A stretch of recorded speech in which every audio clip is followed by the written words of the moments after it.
a leitura aqui para nós.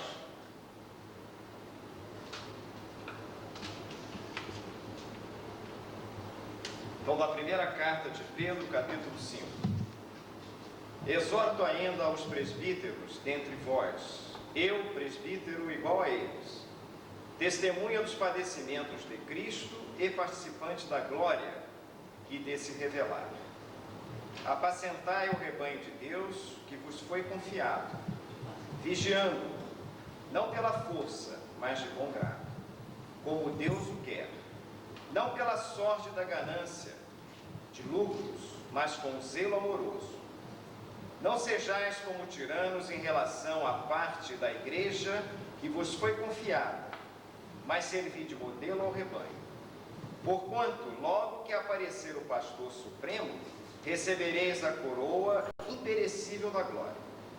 Também vós, jovens, sujeitai-vos aos presbíteros, revesti-vos todos de humildade no trato mútuo, porque Deus resiste aos soberbos, mas dá aos humildes a sua graça.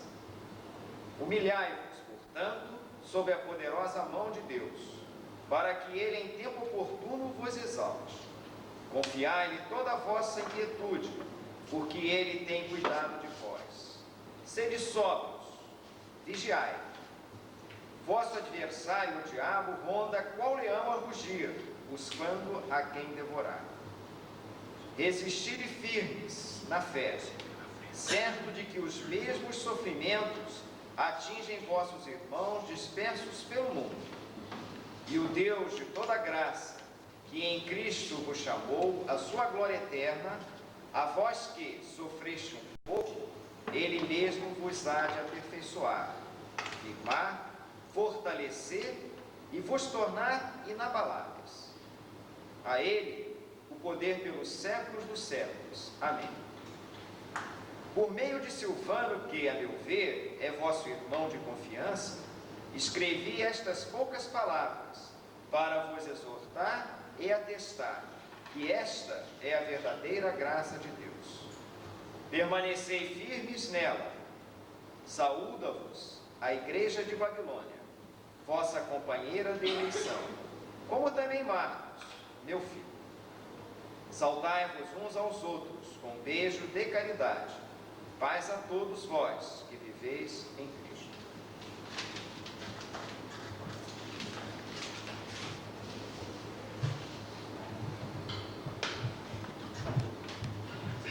Bom, está aí então a leitura desse último capítulo dessa carta que Paulo escreveu.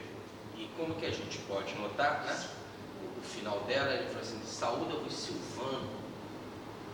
E foi Silvano quem foi o instrumento utilizado por Pedro para escrever a carta. Ou melhor, Pedro não escrevia, era um homem simples, né?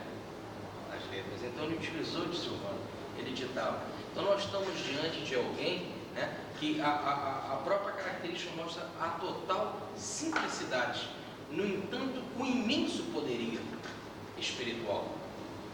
E um verdadeiro choque, então, nós ficamos diante desta revelação, agora, de que foi Silvano quem escreveu a carta. Porque nós vimos que a maior revolução feita em todas as épocas da humanidade, que abalou toda a estrutura social, religiosa, espiritual do mundo, partiu de Cristo e dos seus correligionários, dos seus discípulos simples como Pedro. O pastor que ele convidou para apacentar o seu rebanho era simples nas letras, ao ponto de precisar de um Silvano para escrever a sua carta. Isso mostra a total diferença entre a revolução feita por Cristo, que é uma revolução interior e espiritual, que não precisava então de nada de ordem exterior, a não ser a boa vontade das almas. E o que mostra que ele agiu de maneira completamente diferente. A revolução feita por Cristo foi diferente de todas as outras. Por enquanto que em todos os outros sistemas foram usados heróis, militares, grandes guerreiros, grandes filósofos, grandes doutores. Esse é o exemplo em todas as outras revelações que nós tivemos. Com Cristo tudo foi diferente. Foram os humildes, os simples, os pecadores, os pescadores e pecadores que foram convocados para esse trabalho. Mostrou-se então nesta revelação de Cristo uma verdadeira inversão de valores. Agora, diante de uma revelação dessa, que quem escreveu essa carta tão grandiosa, que nós ainda não entendemos em toda a sua plenitude, estamos longe ainda de compreendê-la em verdadeira essência, né? Esta revelação que foi Silvano quem escreveu, mostra então que o cristianismo é completamente diferente de todas as outras revelações que nós tivemos no mundo. Tá certo? Muito bem. Nós vamos ler do primeiro capítulo desta carta, que já estamos no último, no quinto, que a espinha dorsal dela, a palavra principal desta carta é a salvação. E a salvação é dada pela graça. Ou melhor, a salvação é de graça, vem de Deus. E que nós, os seres, os cristãos, a quem Pedro chama de pedra viva, ou pedras vivas, no grande edifício do Cristo, ou no grande edifício da sua igreja, cujo Cristo é o irmão nosso, só que ele é a pedra principal, é a pedra angular, é a pedra de base deste edifício. Esses irmãos estão sendo convocados, ou todos nós, para sermos pedras nesta grande comunidade, ou neste grande mundo que Cristo quer fundar. E os instrumentos que ele se utiliza são de totais inversão de valores. São pessoas simples como Pedro, mas grandiosas na fé. Agora fica claro o Sermão do Monte, com mensagens como: bem-aventurados os pobres de espírito, bem-aventurados os humildes, bem-aventurados que choram e que sofrem, né? Bem-aventurados os misericordiosos. Aqueles que nunca foram considerados bem-aventurados, por Cristo são. Esta inversão que acontece. E é nesta inversão que vai acontecer a salvação, que não é fruto de nenhum de nós.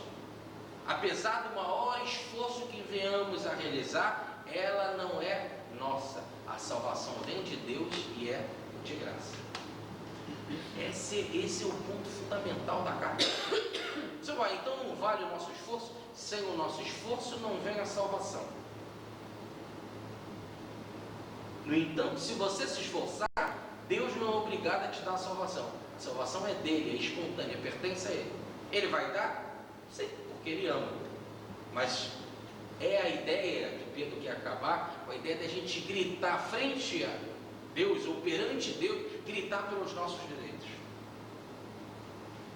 Como se ele estivesse dizendo assim: nós não temos direito de gritar pelos nossos direitos, porque erramos, falhamos, pecamos, nos transviamos por livre e espontânea vontade.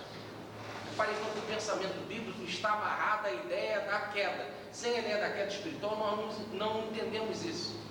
Então, porque erramos conscientemente, agora nós temos que buscar a nossa salvação.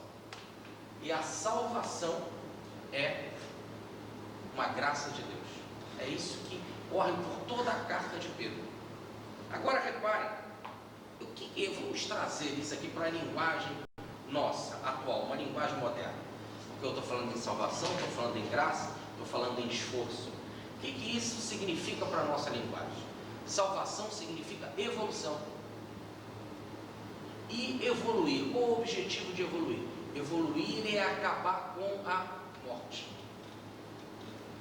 Quando nós chegarmos a um ponto tal que não haverá mais subjugação nossa, ou nós seremos mais dominados pela morte, em que dominarmos até a morte será tragada, como dizia Paulo de Tarso. Onde está, ó morte, a tua vitória? Onde está o seu poder, morte? Então nós estamos acima dela. Evoluir nada mais é do que controlar a morte. Controlar a morte quer dizer controlar a vida. E quando eu falo morte, eu não estou falando da morte no sentido necessariamente da desencarnação. Estou falando da morte no sentido da transformação, da mutação. É que nós somos arrastados pelas transformações da vida, pelas mutações, e não temos domínio disso. Nós somos simplesmente joguetes. E o que a vida quer é que a gente tenha domínio sobre as transformações, que não venhamos a ser transformados, mas colaboremos nessa transformação. Não que vai acabar a transformação, o crescimento, a evolução, não é nesse sentido. É que nós não vamos mais ser joguetes, estaremos conscientes do processo. O grande problema está nessa inconsciência. A salvação, então, nada mais é do que adquirir plena consciência em plenitude, em abundância, para não ser mais envolvido, trapaceado, enrolado pelo jogo do sansara, deste mundo agitado, desse mundo que nos envolve, que nos domina, que manda em nós. Então é sairmos da condição de servos da vida, da natureza, para sermos senhores, conscientes. Isso que quer dizer a evolução. A evolução, então, vai acabar com a morte, ou vai acabar com a transformação. Não que ela vai deixar de existir, mas nós vamos estar por cima dela. É como um surfista que sabe muito bem ficar em cima da prancha, e por mais que venha a onda, por mais que ela seja agitada, que ela seja grande, ele tem como se controlar e sabe se controlar. Ela não afeta ele. Então existe a transformação? Existe. Ele está nessa transformação, mas está por cima, controlando ela, sabendo o que está acontecendo, sabendo o tamanho da onda e como dominá-la. Isso que é evoluir, isso que é evolução, isso que é ser consciente. Tá? Ou, como diz o apóstolo Tiago, é viver no mundo, é viver nessa transformação, sem ser dessa transformação, sem ser joguete, mas ter a consciência até o ponto de você não se envolver, saber de tudo. Os orientais têm as técnicas que eles falam, né? É muito interessante que Buda apregoava, está lá nos 8 caminhos, quando ele fala do caminho óptico, né? As 8 verdades, que são as verdades da libertação. Tem uma que ele fala da reta atenção. E ele disse que nós temos que ficar numa atenção total na vida para saber de tudo que está acontecendo ao nosso redor. Então ele queria que você ficasse, e aí esse é o vigiai que fala esse capítulo, o vigiai que fala o Evangelho. É ficar de tal maneira atento para saber de tudo que está passando. Eu estou pensando nisso. Quando o pensamento chega, a gente não sabe que estava pensando nisso e por que ele veio assim. Nós não temos domínio sobre o nosso pensamento. Tá certo? Uma outra coisa, a gente respira, há todo um movimento. Agora eu botei o braço para cá, agora estou colocando aí para cá, mas a gente não sabe por que acontece isso. A gente não domina esse movimento, a gente não tem atenção sobre esse movimento. Então o monge budista tem esse costume de, lendo os seus textos, ele vai pensando assim: agora eu estou lendo tal palavra, imediatamente eu estou inspirando, agora eu estou exalando, a minha perna está vindo para cá, agora outra está indo para lá. Ele vai começando a ter consciência de tudo que está acontecendo fisicamente com ele, emocionalmente com ele, psiquicamente com ele. É um domínio total dele mesmo. Essa consciência nós não temos. Aí você fala assim: mas isso é muito difícil. E nem Pedro está pedindo nessa carta. Repare que ele começa o capítulo falando que ele estava dando uma mensagem para aqueles que tomam leite, para crianças. Mas repare que num plano mais alto vê uma mensagem como esta, dizendo dessa plena atenção que precisamos ter, para que não venhamos mais ser joguetes da transformação, desse sansara. A própria palavra sansara, eu quero explicar aqui para a gente não ficar um pouco perdido. A filosofia hindu diz que nós estamos no estado de encarnado, que realmente nós sabemos disso estamos. E ela chama este estado de encarnado, esse estado de sansara, em oposição ao estado de livre e de liberto, que ela chama de nirvana. Então tudo aquilo que não é o nirvana, que a gente na filosofia de Pietro Paulino chama de sistema, e o sansara de antissistema, tá claro? Na filosofia de Jesus ele chamava o céu é o nirvana. E aqui, essa agitação, ele chamava do inferno ou deste mundo, quando ele falava, o meu reino não é deste mundo, no sentido então deste samsara, desse estado de perturbação, de agitação ou de inquietação. Tá certo? Então nós estamos nesse estado de inquietação e precisamos nos libertar dele. Por enquanto que nós estamos amarrados em samsara, presos ao ciclo da encarnação ou da reencarnação, do ir e vir, estamos amarrados nele, estamos, podemos dizer, arrastados por esse samsara. E é interessante que a imagem que os indianos usam para samsara é um lago revolto, agitado. Então quando você olha lá para o lago, você não vê a sua imagem. A lua não se reflete perfeitamente no samsara, fica tudo quebrado, a sua cara está quebrada, está tudo partido, não tem direção, tá certo? É frustrado, que quer dizer quebrado, dividido. Por isso que nós vemos completamente sempre frustrado. Diz Santo Agostinho, quer que eu olhe para frente, para o lado, para trás, para onde pode, lá eu encontro a dor. Esse estado de quebrado, de frustrado, de dividido. E a gente quer se agarrar àqueles pedaços, mas aqueles pedaços não são a coisa por inteiro. E logo nunca nos satisfaz. E passam, porque se você tenta pegar aquele pedaço da lua que está refletida no lago, você nem a lua pega. Você fica completamente quebrado, psicologicamente e emotivamente. Então há necessidade de colocar um fiel nessa balança da consciência. Colocar a consciência no prumo. E quando a consciência está no prumo, está no fiel, ela está atenta, ou na linguagem do Evangelho, ela está vigilante, está consciente. Quando se está nesse estado de super consciente, de super atenção, de super controle de tudo que está acontecendo, você começa a transformar o samsara, ou essa agitação, em nirvana. As coisas vão acalmando, e aquilo que parece um monstro vai ficando mais calmo, mais sereno, mais tranquilo. Para um outro continua a mesma agitação. Para você começa a ver a coisa diferente, em substância e em profundidade. Então veja, dois homens, não é? Um santo e um profano. Um vê de um jeito, o outro vê de um outro. Um está completamente envolvido e não entende nada da vida. O outro está numa outra posição, completamente livre. É muito difícil, não é? E a gente sabe disso na hora da dor, frente à morte, por exemplo. Não é? Um santo diante do processo do fenômeno da morte. E um familiar daquele que acabou de falecer, preso ainda no samsara. O santo, por mais que chegue e diga, né, que está tudo matematicamente controlado, que está tudo certo, que aquela alma aconteceu com ela o que tinha de acontecer, que houve uma libertação do organismo físico, o outro não entende nada disso.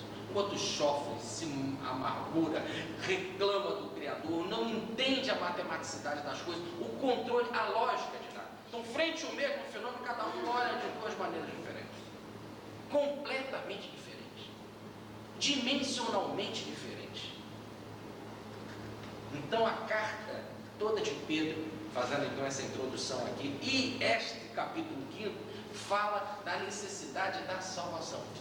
E a salvação nada mais é do que evolução, atingir um controle da gente mesmo, um autocontrole. Não deixar mais ser joguete das forças do mal. Não do mal externo, mas antes de tudo, do mal interno, que é o nosso próprio mal, fruto do nosso próprio desequilíbrio. Então ele termina a carta hoje falando para dois tipos de criaturas, para os presbíteros, que são os velhos, e para os jovens. Os presbíteros não são velhos necessariamente de barba, apesar de todos já serem mais avançados em idade, mas são aqueles mais maduros, aqueles mais responsáveis, aqueles que têm uma autoridade na igreja ou naquela comunidade. Então Pedro estava escrevendo para os presbíteros, leia, para aqueles que tinham alguma voz de comando na igreja, que quase sempre aqueles que tinham uma voz de comando numa determinada igreja ou numa determinada região, era alguém com uma idade mais avançado. Tá certo? Apesar de hoje nós sabermos que isso não é uma necessidade. Porque com a ideia que nós temos da reencarnação, um jovem pode ser muito mais maduro do que um velho de barba. Tá claro? Mas naquela época, o valor estava no mais experiente, que quase sempre o mais experiente é uma pessoa com mais idade. Então Pedro está escrevendo então para os presbíteros. E o que ele fala para eles? Diz assim, que eles, os presbíteros, não deviam de comandar a igreja pela força, de forma tirana. E sim deveriam eles comandar a igreja com humildade, deveriam comandar a igreja com zelo amoroso. Ele fala, com zelo amoroso, servindo eles mesmo de modelo para aqueles que eles estão servindo. Então vamos lá. Por que não se deve dirigir a igreja pela força de forma tirana? Nunca a tirania ou a autocracia foi uma maneira de política negativa, de comando negativa. Como a democracia, às vezes, ela é uma forma de governo errada, negativa. Não existe como melhor sistema, o da autocracia ou da democracia. A autocracia é aquele em que o poder está centrado num só, no líder. Na democracia, o poder está sentado no demos, ou no povo. Tá certo? Não existe um sistema melhor do que o outro. Hoje, quando a gente fala que a democracia é um bom sistema, é porque nós estamos com um tipo de população diferente. Quanto mais a população é atrasada, melhor é a forma de autocracia. Quanto mais a população é adiantada, a melhor forma de governo é a democracia. Então, reparem no caso. O governador da colônia Nosso Lar, Frei Fabiano de Cristo, que é a encarnação do José de Anchieta, talvez a alma mais nobre espiritual que tenha reencarnado nas terras do Brasil. Ou melhor, não que ele tenha reencarnado aqui, mas que passou um estado de encarnado aqui no Brasil. Essa alma de escola, como que ele dirige a colônia Nosso Lar? De forma autocrática ou democrática? De forma democrática. Certa vez ele colocou uma ordem, que não queria mais que houvesse contrabandos de carne no umbral,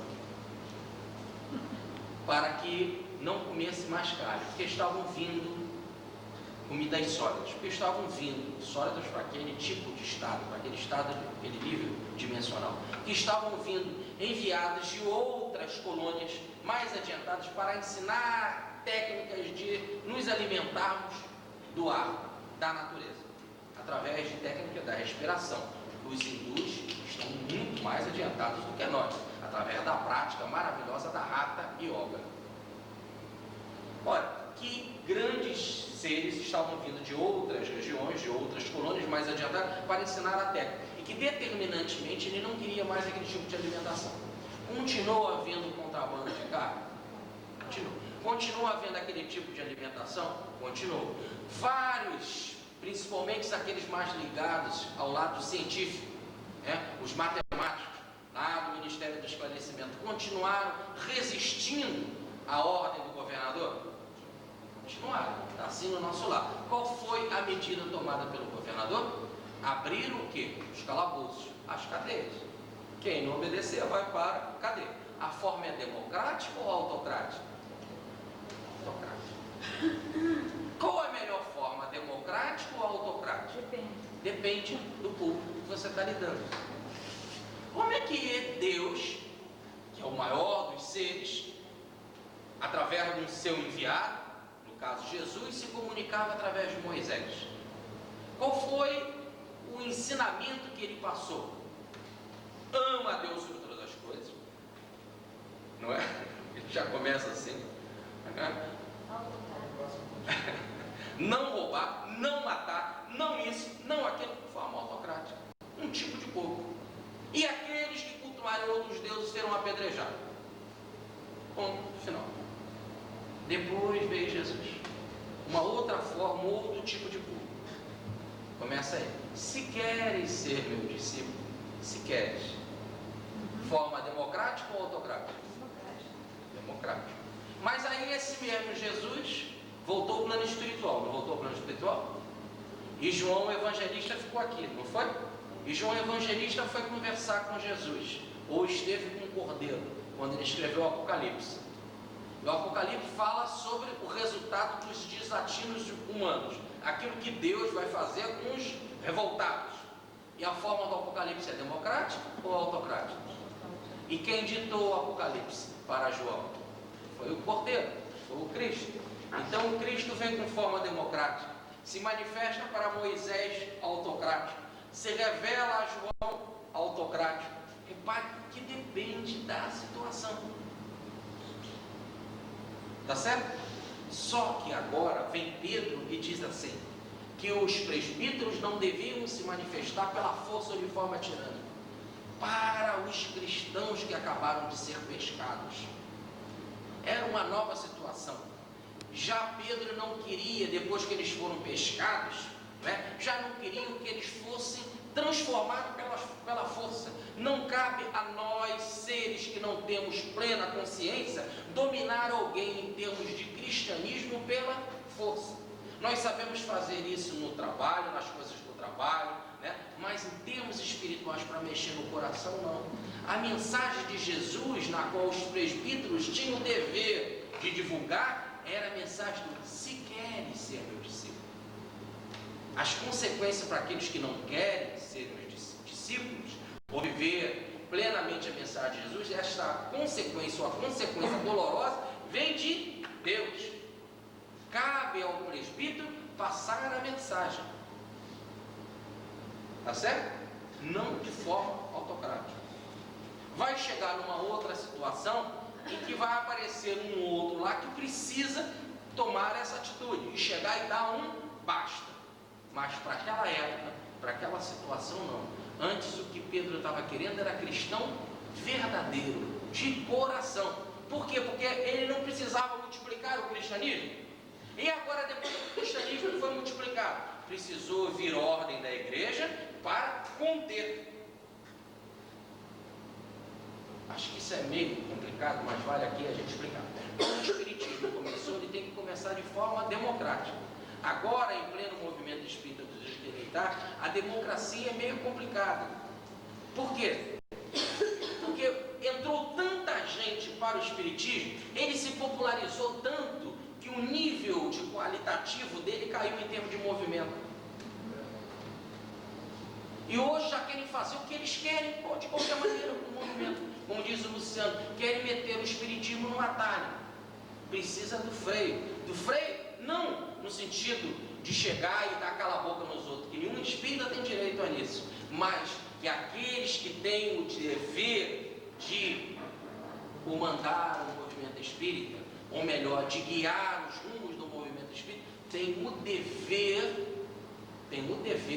de fazer com que os pensamentos verdadeiros da doutrina se cumpram e que não se saia por aí criando um espiritismo completamente diferente, mergulhado no atalho. Que espiritismo é esse? Longe do evangelho.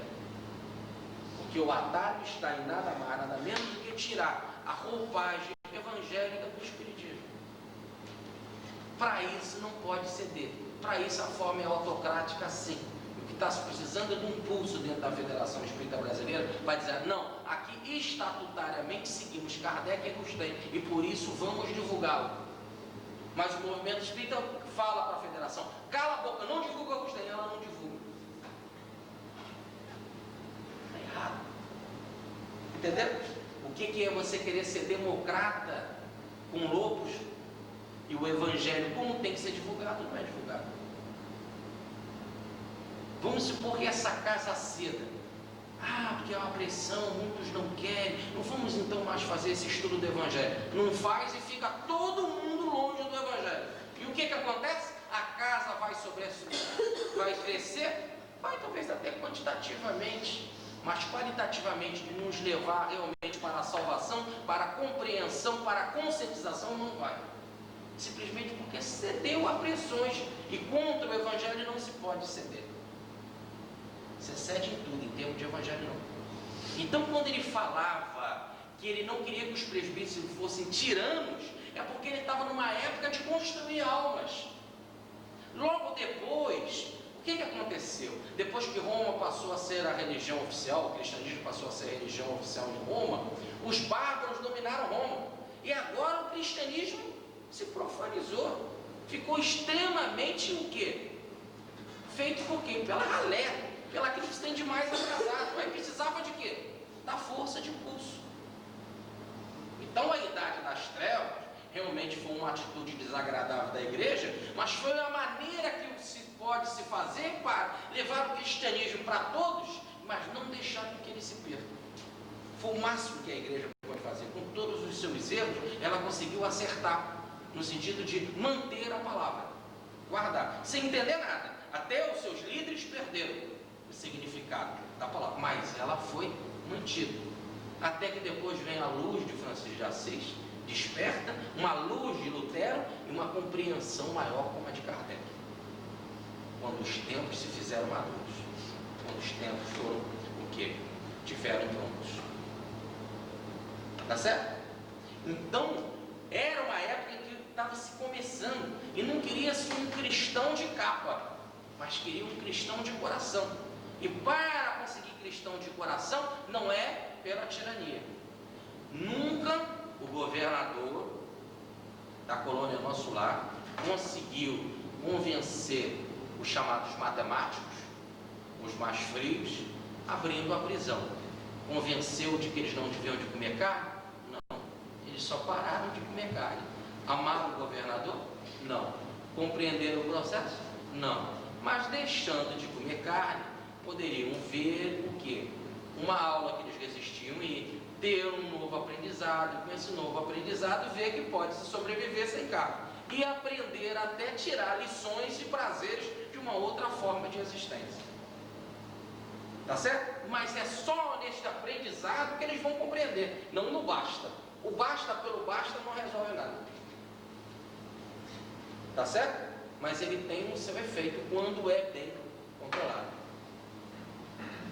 Até aí, tá claro? Então o que estava se querendo eram os cristãos iniciais, que deveriam ser cristãos de coração e não de roupagem.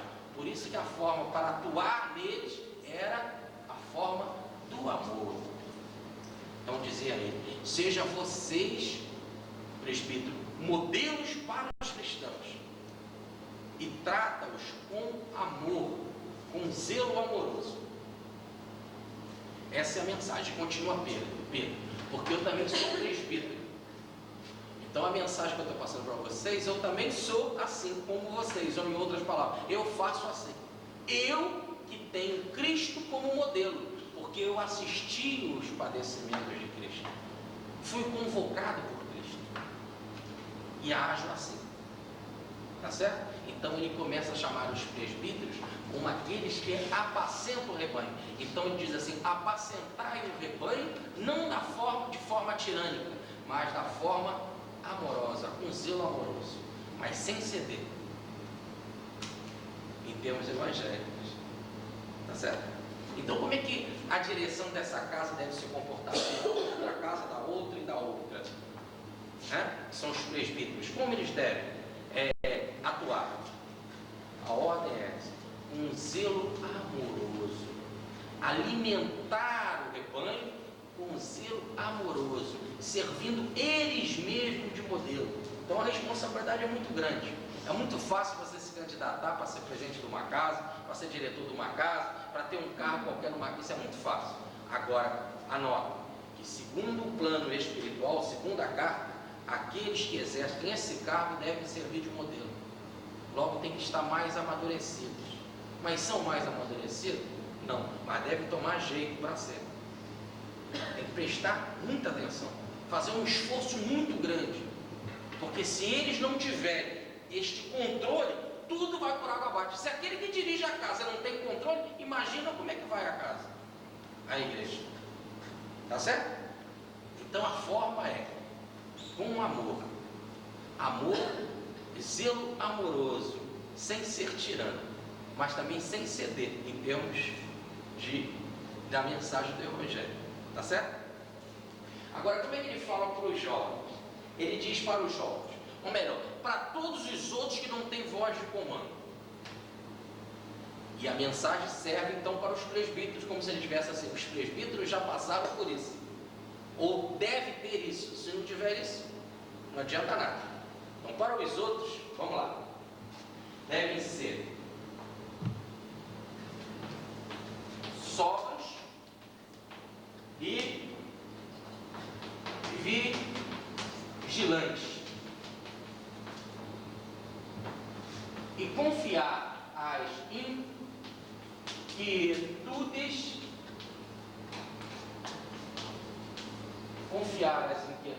em Deus. Então, a mensagem é essa: há necessidade de ser sóbrios, vigilantes, mas como eles são jovens, têm inquietudes, devem confiar essas inquietudes em Deus. Por que em Deus? Porque Deus cuida deles. Então vamos ver essa informação aqui de Pedro. Se eles são jovens, vamos interpretar aí a palavra, vamos tirar os critérios. São aqueles que não têm uma maturidade espiritual. Tá certo? Não são plenamente maduros. Não vamos dizer plenamente, porque nem os presbíteros são plenamente maduros. Mas ainda não estão num estado de maturidade espiritual. Toda vez que não se tem maturidade espiritual, você é inquieto, oscilante, cheio de dúvidas, de questionamentos, de incertezas. Tá? Igual agora vamos sair do caso espiritual e vamos para o jovem. Como é que é o jovem? O jovem é inquieto. Por quê? Porque ele tem toda uma vida pela frente. Como proceder? Em quem confiar? Aonde está a verdade? Qual o caminho a seguir? O que irá acontecer com eles? O que eles devem fazer? Quais são os princípios verdadeiros? Eles agora que são jovens, que começam a questionar os próprios pais, que começam a ver que os pais não são aqueles seres heróis como eles achavam que eram, que tem erros, falhas, fraquezas, dificuldades. Então, o que seguir? Qual a direção? Qual o caminho? Esse é o pensamento jovem, né? É uma época muito interessante, né? Quando está lá pelos seus 14, 15, 16 anos, que é a época em que você foge dos seus familiares, tá certo?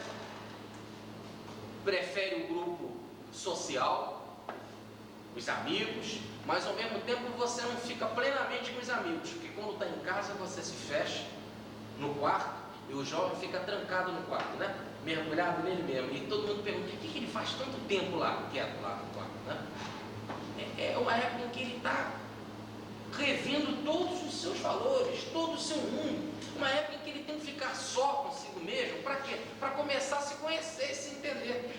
Questionar o que ele vê em casa com o que ele estuda na rua. Fazer o cruzamento disso. É uma época de reflexão, de criar personalidade. Então não é ruim que ele esteja assim afastado, não, é muito bom. É um luto que ele está passando, que ele está perdendo aquela forma que ele tinha, em que ele colocava o pai e a mãe lá em cima como heróis, e essas coisas estão quebrando, não é? Então ele está num luto, ele está tendo uma perda disso, ele está numa carência.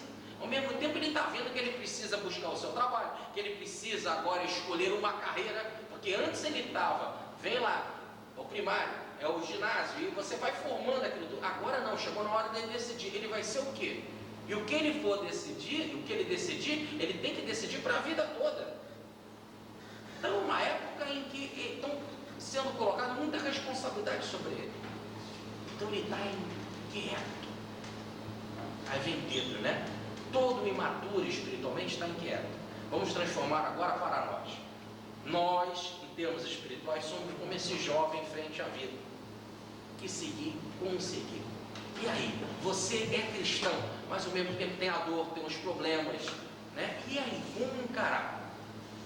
Hoje, aconteceu lá no Flamengo, em que houve um assalto no Banco Bradesco, e que um guarda estava na esquina, foi uma movimentação estranha, se aproximou, levou um tiro, parece que faleceu ou foi encaminhado para o hospital, mas sem dúvida parece que ele faleceu sim. Mas isso é o menor. Por que o menor? Sem ser insensível com ele. Aconteceu com ele, o que tinha de acontecer. As forças do plano maior estão ordenando aquela vida. E a minha esposa era espírita. A professora que estava com ela do Colégio Bennett era metodista. E ela começa a falar. Como entender uma coisa dessa? E a Regina disse, minha esposa, está tudo matematicamente controlado. Não, tudo o que acontece pela vontade de Deus. Não do mal, mas até o mal se transforma em bem pela vontade de Deus. Está tudo matematicamente controlado. A professora não entendeu nada e disse que absolutamente não. Como pode estar tudo controlado? Até a bala está controlada? Não, a bala é fruto do acaso. Então a bala podia ter matado Jesus se ele fosse na nossa época. Era fruto do acaso, pegava ele. Se Deus não controla nada, não controla a bala, ele podia morrer. E se ele morre pequenininho, não íamos ter revelação, não ia ter evangelho. Se a bala sem querer pega em grande, não íamos ter a libertação da Inglaterra, um exemplo maravilhoso de renúncia. Ah, não, mas a bala pegou nele depois. E aí ele, depois da missão cumprida, fala rama a rama. Ele fala assim, bom, mas se a bala tivesse pego nele antes, é porque ele não tinha aquela missão para cumprir. Tá bom, se não tinha missão para cumprir, tinha que missão então para passar? Aquela da bala. Guardador. Ah, mas quem te prova que aquele que morreu daquela forma não ia ter uma missão como a do Gandhi? Você acha que a vida ia deixar alguém que teria uma missão como a do Gandhi morrer pela bala antes de cumprir a sua missão? Porque é muito estranho você acreditar em Deus e ao mesmo tempo não deixar ele atuar, deixar o acaso atuar. Se ele não tem mais controle sobre a vida, ele é tudo, menos Senhor. Então Jesus define isso muito bem no Evangelho. Todos os fios de cabelo das vossas cabeças estão contados. Não cai uma folha da árvore sem que o Pai não saiba. E diz Pedro, nós estamos em Deus, Paulo, nós estamos em Deus, nos movemos em Deus e fomos gerados por Ele. Mas essa certeza, essa solidez, né? Poxa, mas isso então existe no espírita, porque a Regina fez esse discurso, mas é porque o rapaz que estava ali, que já tinha ido embora, era um soldado que ela não conhecia. Porque agora eu vim no carro com ela, e ela não calava a boca e vinha aflita quando nós estávamos vindo para casa, porque a prima dela foi atropelada na Barra da Tijuca, e só falava naquilo, e ela disse isso várias vezes, ficou com tudo quebrado. Eu falei assim, mas para, você já falou isso. Mas quando é com a nossa prima, quando é com o nosso filho, imagina, o discurso vai embora. Então são muitas inquietudes que nós sofremos. E muitas outras. Imagina no cristianismo nascente, as inquietudes que aqueles que não são maduros espiritualmente sofriam. Vinha a mensagem dos gentios, era uma, do Cristo era uma outra completamente diferente. Como acreditar no enviado dos céus que morre no meio de ladrões, na cruz, que era a pior forma de morte, aquela considerada para os piores criminosos? Como confiar num cara desse? Você que era até mais importante espiritualmente, socialmente, não é? Como nós temos o caso até de senadores que se transformaram para o cristianismo, precisa de fazer uma revolução espiritual muito grande. Imagina você estar lá no seu comércio, no seu negócio, você é uma pessoa de um país dominante, está por cima da situação. Chega um cara que não sabe escrever como Pedro, te convocando para ser cristão, mandando você pegar tudo que você tem, dar para a igreja e viver simplesmente.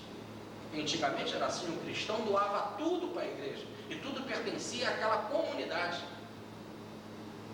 Tá certo? Tanto que nós temos o caso de um casal, como fala no Atos dos Apóstolos, do Ananias e sua mulher, como fala no Atos dos Apóstolos, que disseram para Pedro que estavam dando tudo para a igreja, mas estavam enganando. E Pedro batalhou com eles, e eles não aguentaram e morreram. Todos os dois morreram de susto, quando Pedro falou com ele. Pedro disse: vocês não estão dando tudo. Ele pacotou. Aí quando chegou a mulher dele, que já estava combinada com ele, até Pedro disse, ela falou o mesmo discurso do marido, Pedro disse: olha, seu marido morreu, você está mentindo também. Ela não aguentou e empacotou, só de susto, diante da autoridade moral de Pedro. Lembram disso do Atos dos Apóstolos? As pessoas podem morrer de susto, simplesmente porque a autoridade dele era tal que isso era cumprido, tinha uma total firmeza em Cristo. Mas ele manda dizer o seguinte: nós temos as nossas inquietudes. Quantas inquietudes? Então ele dá aqui uma receita de bolo que é fundamental. Está inquieto? Entrega para Deus toda a sua aflição, toda a sua inquietude. Chega a Deus: olha, estou te dando ela é tua. Isso alivia, é uma entrega, é um ato simbólico, é um ritual que se faz. Tá certo? Faça esse ritual, entrega a Deus, porque lembra, quem cuida de você é Deus. Quem te dá o ar que você respira, quem te deu a vida que você respira, quem cuida de você, quem te trouxe para o cristianismo, quem te dá o alimento, o sustento, tudo, já que nós estamos nele, nos movemos nele, é Deus. Aí vem um ponto fundamental, que para ser cristão tem que acreditar em Deus. Todos aqueles que oscilam na crença em Deus não servem para cristão. Então se aceita um cristão pecador, mas não aceita um cristão que não aceita Deus. Está claro? É mais fácil você pegar um pecador que aceita Deus e transformá-lo em cristão, do que um sujeito que não aceita Deus, um frio, e transformá-lo em cristão. Tá certo? Então nós estamos aqui diante de uma revelação fantástica. Se você não acredita em Deus, como entregar as suas inquietudes para Ele? Não pode, você vai ter que ficar com elas. E a pior coisa que tem é viver com as inquietudes, oscilando. Tá certo? Dá um desgaste emocional tremendo. E você não faz nada. Porque até para fazer a caridade, você vai fazer a caridade sem caridade. Mas será que eu devo fazer caridade mesmo? Tirar do meu bolso, ajudar ele? Mais do que tirar do meu bolso, será que eu devo perder o meu tempo para ajudar esse cara? Agora, se esse cara é mau ainda, pior ainda. Mas esse cara é um bandido, eu tenho que amar os bandidos, perdoar os meus inimigos, amar aquele que me persegue e calunia, dar a outra face, dar a túnica mais que a túnica, a capa. Se ele mandou dar 1000 passos, andar 2000, isso é coisa de doido. Se eu não tenho essa fé, não adianta nada. Então logo se chega a essa conclusão que cristianismo não é para quem quer, é para quem pode. Daí a mensagem de Jesus: se queres ser meu discípulo. Tudo bem? É um querer, uma coisa espontânea, vem de dentro. Então se você acredita em Deus, graças a Deus, você pode jogar suas inquietudes nele. Deixa, Ele cuida. Vai você apenas ter essas atitudes. Primeiro, seja sóbrios, ponderados, antes de tudo, não vaidosos, não é? O sóbrio, ele ataca a soberba, e diz aí Pedro, que Deus resiste à soberba e dá a graça aos humildes. A soberba é uma atitude psíquica, em que você se fecha e coloca toda a força e responsabilidade da vida sobre você. Você se acha como Deus e um único Deus, como o autor da sua vida, sem verdadeiramente o ser. Você não aceita a interferência divina. O soberbo é aquele que não aceita um professor. Todo mundo diz: não vai por ali que ali tem um esgoto, não vai por ali que ali tem um abismo, mas ele quer. Ele é cego, guia de cego. Esse é o soberbo. Ele é o dono da vida dele, ele é o mestre da vida dele. Não há espaço na vida dele para um outro. Deus não gira ou não controla a vida do soberbo segundo o soberbo. Ele é cheio de si. Isso então provoca uma resistência da graça divina. A graça divina não penetra nele. Quando diz que Deus resiste ao soberbo, é porque o soberbo fica fechado. Então há essa resistência de Deus em doar a sua graça. Porque aí é interessante o verbo resistir, porque está com relação a Deus, não com relação ao soberbo. Está claro? O soberbo ele é cheio dele mesmo. E Deus resiste em dar a graça para ele. Mas resiste em dar a graça, mas não existe de atuar no soberbo. Ele atua no soberbo através da dor, quebrando essa atitude dele, essa postura dele, e quebra através da dor. Tá certo? E aí quando ele quebra aquela soberba e fica humilde, aí ele recebe a graça. Então a graça, ela é uma coisa que faz com que você só possa receber se você tiver essa condição de humildade. E a humildade, nós já falávamos aqui, uma espécie de um vaso vazio. Humildade-se é se esvaziar. O Berto Roden, o professor Berto Roden, ele tem uma expressão muito bonita quando ele falava da egovacuidade. Apesar de ser feia na palavra, ela é bonita na profundidade. Egovacuidade é criar um vácuo no ego, no eu. Aí quando o soberbo é a plenitude, não é? Do ego. É o ego pleno. A humildade é a egovacuidade. É o vazio, é o vácuo no ego. Quando o seu eu então se esvazia, mais receptivo a Deus, você pode ser plenificado de Deus.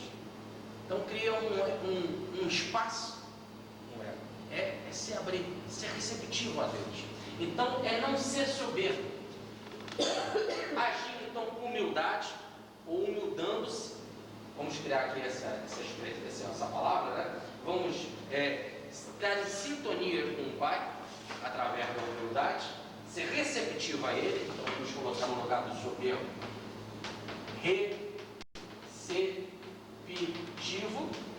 receptivo a Deus e vigilante. Vigilante é a situação então do atento. Ou vigilante, vamos transformar aqui, na linguagem de Pedro, hoje nós temos uma palavra melhor, é a consciência. Não adianta só ser sóbrio, não adianta só, eu falei que não pode ser sóbrio? Não adianta só ser sóbrio. Não, mas não é sóbrio não, é soberbo. A gente tem que ser, eu falei certo, eu escrevi certo, a gente tem que ser sóbrio e vigilante, a gente não pode ser soberbo, né? Era assim que eu estava falando? Tá bom. Então vigilante aqui quer dizer é consciente de tudo, porque não adianta você ser aquele humilde, mas humilde forçado não, boçal, sabe como é que é? O sujeito que é humilde, mas não sabe o que é. Vamos dar um exemplo aqui que acho que agora vai ficar claro. A dona Ivone da Amaral Pereira, né, um dos médicos mais extraordinários que nós conhecemos, foi para uma cidadezinha do interior aí, descansar, passar uns dias. E um sujeito lá era muito bom, certo? Quando ela vinha com a sacola, logo vinha ajudar ela. E ele ajudava da feira, né, vinha trazendo a sacola, comprava o leite, né, o pão para ela, sempre ali prestativo. Quando ela chegava no ônibus, vinha, descia, trazia as malas. Ela então um dia lançou um elogio para ele. Assim, puxa, o senhor é uma alma muito boa, o senhor é muito bom, o senhor quando morrer vai para o céu, o senhor ajuda tanto, é tão cooperativo. Ele disse, não sou bom nada, dona, o senhor é pobre. Ela de vez em quando dava um dinheirinho para ele, né? Ele fazia aquilo porque ele era pobre. Se ele tivesse condições, ele dava uma banana para ela, cai o peso para lá, né? Ele era pobre. Entenderam então o que é essa humildade? Tá firme, então. Ele está querendo a grana. Você não deve pisar no calo dela, da dona Ivone. Tá certo? Mas humildade não é pobreza, né? Não, não tem nada a ver. Humildade com pobreza. Então nós só temos um exemplo para forçar bem que você tem que ter essa humildade, mas vigilante, atento o que é. Então vou contar uma outra história que eu acho que agora vai ficar então mais claro. Essa história é muçulmana. Havia uma mulher que tinha uma joia muito preciosa, ela tinha essa joia. E resolveu levar para um banco, ela ficou com medo de deixar ela em casa. Quando ela estava no caminho, ela encontrou um santo que estava meditando. E ela olhou para o santo, cumprimentou, mas apressada, né? Querendo chegar no banco para guardar a sua joia. a bolsa estava com problema, estava furada e a joia caiu. Quando ela chega no banco, ela não encontra a joia. Volta fazendo o caminho, né, para procurar. Quando ela vê o santo, fala assim: poxa, a única pessoa que eu encontrei em todo esse trajeto foi com o senhor. Então, ó, você é o culpado. E começa aquele questionamento: foi o santo, não foi o santo, foi o santo, não foi o santo. Só que quando ela vinha passando e que a joia caiu, a galinha foi que estava ali ciscando, comeu a joia. E o santo viu que era a galinha. E ela então agora veio para cima dele: eu quero a joia, você me dá, foi você que roubou a joia, e começa aquela coisa. O santo viu que era a galinha. Mas se ele diz que é a galinha, ele sabia que a galinha era câncer. Eu matar a galinha. E ele é santo, não queria condenar a galinha. Então ele ficou calado. Chegou uma porção de gente e começou a apertar o santo, né? Foi. Ele resolveu linchar. Vão matar ele, a pancada. Porque só pode ser. Mas ele sabia que era galinha. Mas ele não queria fazer isso porque coitada da irmã galinha. Entenderam o que é humildade? E aí a humildade é consciente, diferente do outro, que era uma capa de humildade. Essa é a humildade verdadeira. E aí a gente pode dizer assim: o que você fazia? Eu na hora de entregar para a galinha, a primeira coisa que eu matava ela e já comia ela. Tá certo? Mas é muito difícil. Mas essa é uma humildade, uma vigilância super consciente. Ao ponto de saber que Deus está em toda a natureza e que nada deve ser sacrificado. É uma super humildade. É uma super consciência. É uma super vigilância. Vocês querem saber o finalzinho da história, né? Ou não? Ah? Se vocês quiserem saber o finalzinho da história, dá vontade de vão ler, né? Vão ler. Mas eu vou contar. Chegou então o intelectual. E o intelectual, o que está acontecendo? Não, porque ele pegou aqui a joia e tal, nós vamos linchar ele. Então, o intelectual perguntou: quem a senhora viu no caminho? Só vi ele e a galinha. E o homem disse assim: com certeza ele não foi, dizia o intelectual. Com certeza o santo não foi. Porque um santo que é santo não apanha nada dos outros. Só pode ter sido a galinha. Com certeza, dizia o intelectual, matematicamente correto, foi a galinha. Porque um santo não faz isso. Pode matar a galinha que está lá. E matar a galinha que estava lá. O intelectual era intelectual? Era de um conhecimento vastíssimo? Era. Está claro? Só que era frio, insensível, sem misericórdia. Falava de justiça, mas não tinha misericórdia. Por isso que diz o Evangelho, né? Que a gente deve buscar a justiça e a misericórdia. Não é assim que fala o Sermão do Monte? Como ser justo e misericordioso? É que no caso da galinha você tem que morrer por ela. É ser justo, ao mesmo tempo ter a misericórdia acima da justiça. E o intelectual só lida com a justiça, não tem o fator da misericórdia. Falta a consciência mais plena do universo, de como funciona a lei. Que a lei do amor está por cima de tudo. Tá? Então, ele manda a gente colocar todas as nossas inquietudes em Deus e cuidar dessas coisas. Ser sóbrio, tá claro? Que é o contrário da soberba, do cheio de si mesmo, e ser vigilante, consciente. Nós já tínhamos começado o nosso estudo falando da importância da consciência e da atenção. Continua aí. Por que é necessário ser assim? Sóbrio e vigilante. Por que é necessário ser sóbrio e vigilante? Por causa do diabo. Porque o diabo está rondando, está fazendo a ronda como um leão.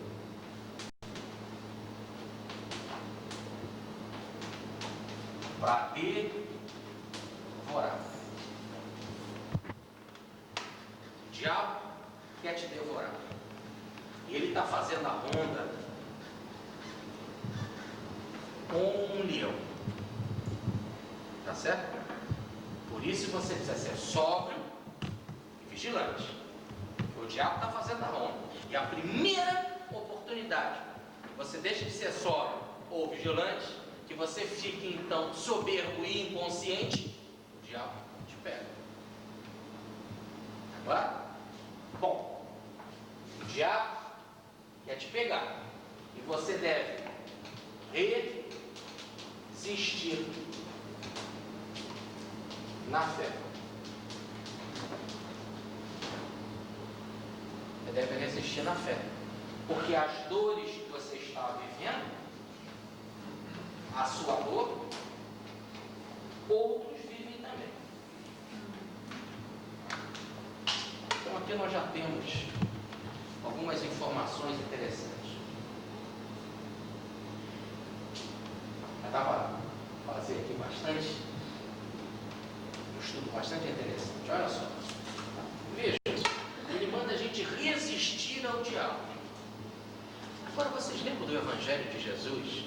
Tem uma passagem lá que Jesus fala assim: não resistir ao maligno. Ao maligno.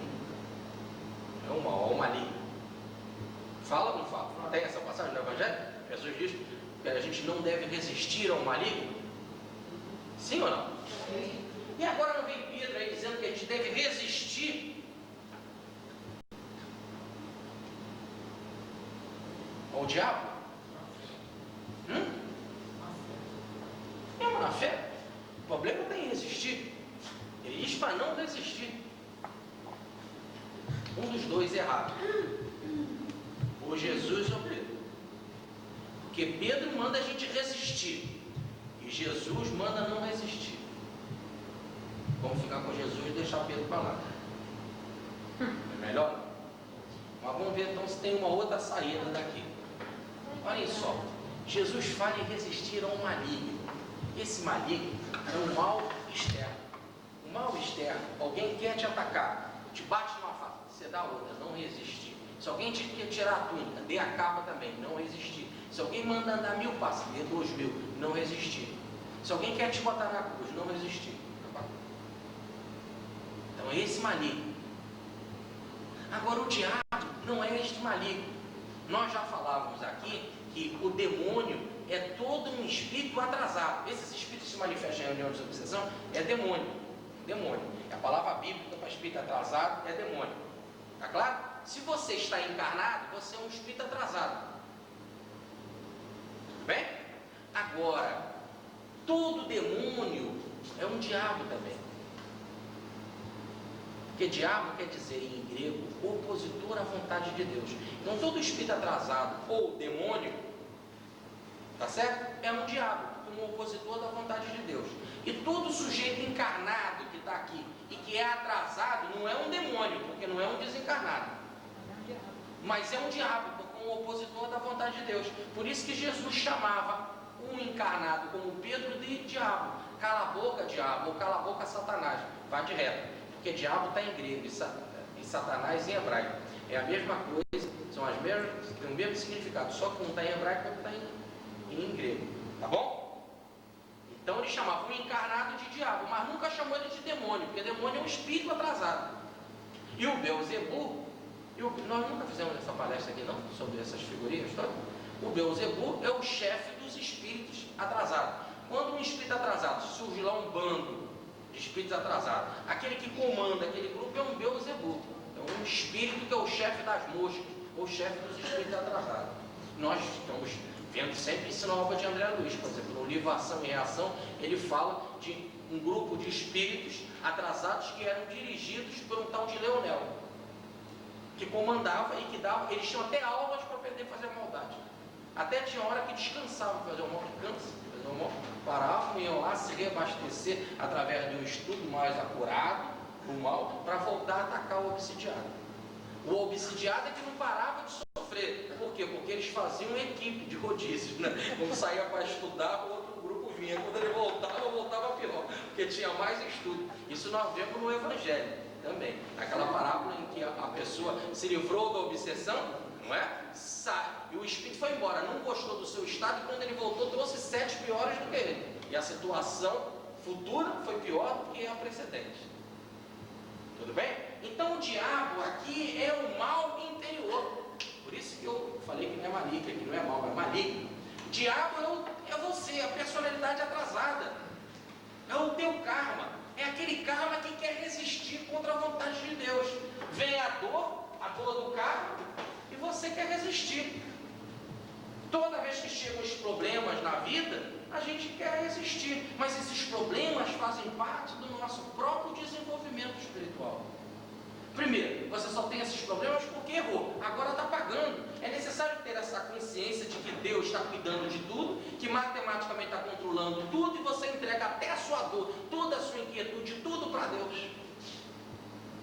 E leva uma vida com firmeza, sendo sóbrio e vigilante, sabendo que Deus está cuidando da tua vida, até do fardo que você está recebendo, porque até o fardo ou o karma que você recebe, ele é controlado, não vem tudo de uma só vez, porque Deus é um Deus de misericórdia que não dá fardo pesado além das forças de ninguém. Até o karma é controlado, tá claro? Ninguém tem o direito de dizer que está pesado demais. A gente até costuma dizer, você só está recebendo aquilo que pode e tem condições de receber. Você tinha um karma muito pior, mas está carregando em prestações.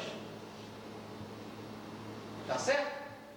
Então, Satanás fica rondando como um leão. O que é Satanás? É toda aquela incerteza nossa. É o nosso homem velho que começa sempre a estar lá questionando. Que isso? Sai dessa. Esse negócio de sofrer por causa de Jesus. Pô, tu levava uma vida boa, bacana. Agora tu vai sofrer por causa desse cara. Olha, esse cara morreu na cruz, morreu no meio de ladrões. Tu vai acreditar nele? Quem está falando isso é Pedro. O cara não sabe nem escrever. Sai dessa. Cuidado, esse negócio de perder o teu domingo para ajudar necessitado, quando o domingo tu tem que aproveitar, gozar a vida. Olha que você é novo, você ainda tem os seus familiares, tem os seus filhos para cuidar, e a tua imagem, não é? Imagina você um doutor, vai se meter com essa gente simples, com pecadores e pescadores, gente que não tem formação, que nem escola teve. Olha a sua posição. Então aqui nós temos um caso para contar que é muito interessante, que aconteceu com Coelho Neto, um dos maiores escritores da nossa língua, né? Coelho Neto.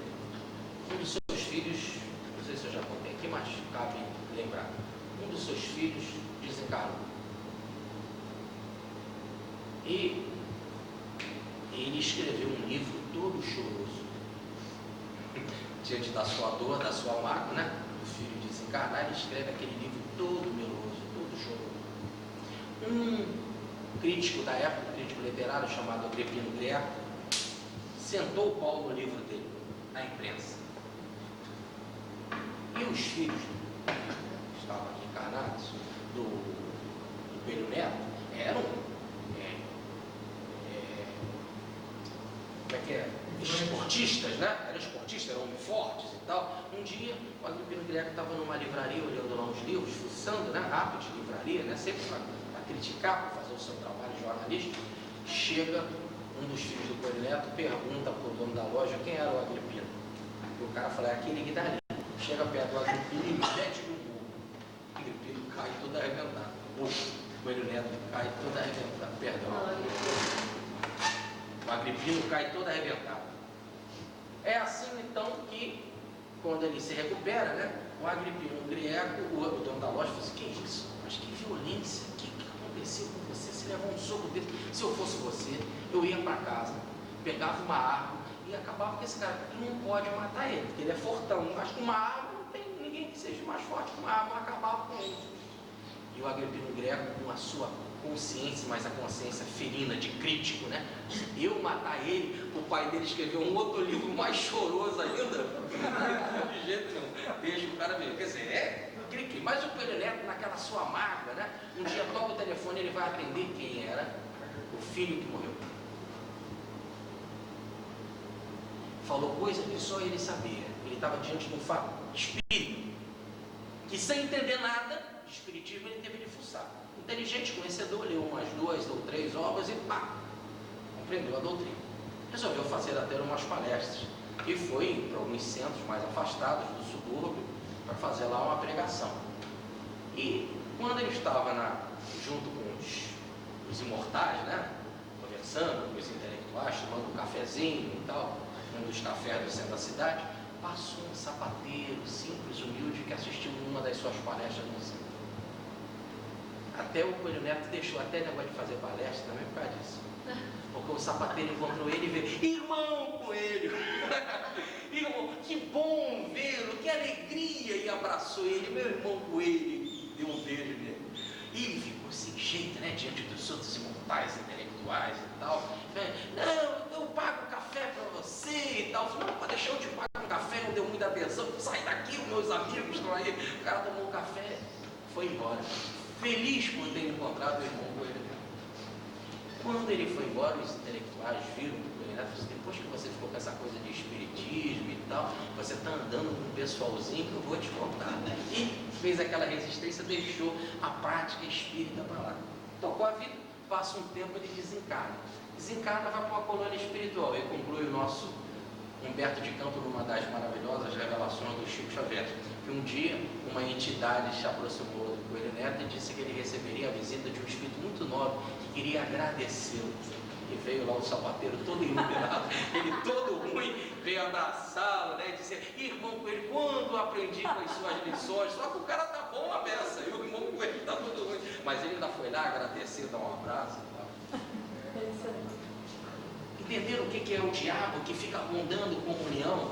É essa coisa lá dentro que fala assim: que eu me meter com essa gente, ficar com essas pessoas, acreditar no espiritismo, e o meu bom senso e a minha razão. Eu já tenho muito que crescer, de estudar, e o que os meus amigos vão dizer? Isso tudo é a voz do diabo.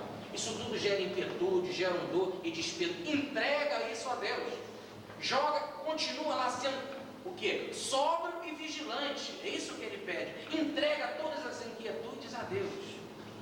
E lembre que se você continuar sofrendo, e vai continuar sofrendo, outros estão sofrendo também. Ele fala aí no texto: a gente sofre pouco. O sofrer pouco é você não está pagando todo o teu karma de uma vez, não. Deus é um Deus de misericórdia que não dá fardo pesado, além das forças de ninguém. Por isso que no capítulo ele fala em pouco. Estamos sofrendo pouco. Tá certo? Agora, quando ele fala resistir na fé, não adianta eu resistir ao mal, largar esta ideia. Eu quero afastar essa ideia, que às vezes eu posso estar completamente inconsciente da coisa, daquilo que eu estou fazendo. Eu tenho que fazer isso vigilante com consciência. Porque muita gente às vezes começa a achar que é o super-homem, começa a dizer: não, eu entrego a Deus, e começa a encarar o mundo assim.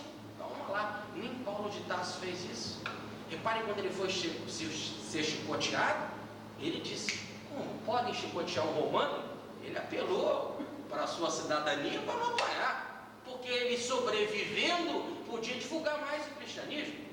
Agora, quando não teve mais jeito, que ele ia morrer mesmo, ele disse para o carrasco: cumpro o teu dever, que eu já cumpri o meu. O teu por hora é passar a espada, o meu foi pregar a mensagem de Jesus.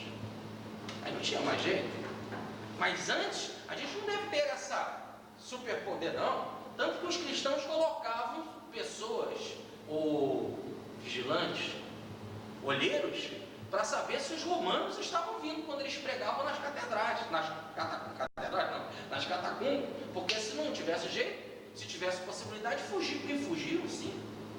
Então não vamos ter essa ideia de vamos encarar a vida de peito aberto, não, é entregar a tua dor, que já veio para Deus. Não é ser um caça, como tem um caça de fantasma, a gente vai ser um caçador, não. Entrega aquilo que já veio para Deus. Então Pedro fala aí maravilhosamente: o Deus em Jesus Cristo que te chamou, aquele Deus que te chamou e que faz com que você tenha dores, ou melhor, Deus que te chamou e você sofre porque atendeu esse chamado. Há uma grande diferença. O outro que não atendeu o chamado está sofrendo? Tá. Agora você está sofrendo por um outro motivo, porque atendeu esse chamado. Então está sofrendo interiormente, questionando com as suas inquietudes, mas também está sofrendo porque outros estão te atacando também, porque você é cristão, não é? Dizendo que você deveria ser apedrejado, devia ir para as feras, ou dizendo que aquilo que você está fazendo é errado, que você não devia de abandonar aquilo que você fazia, não é? O mundo em que você vivia. Então você está sofrendo de duas formas: interiormente e pelo ataque dos outros. O Deus que te chamou e por causa disso você está sofrendo. Então acho essa consciência de Pedro muito interessante. O Deus que te chamou em Cristo, ou pela mensagem do Cristo, e você atendeu esse chamado, você sofre por causa disso.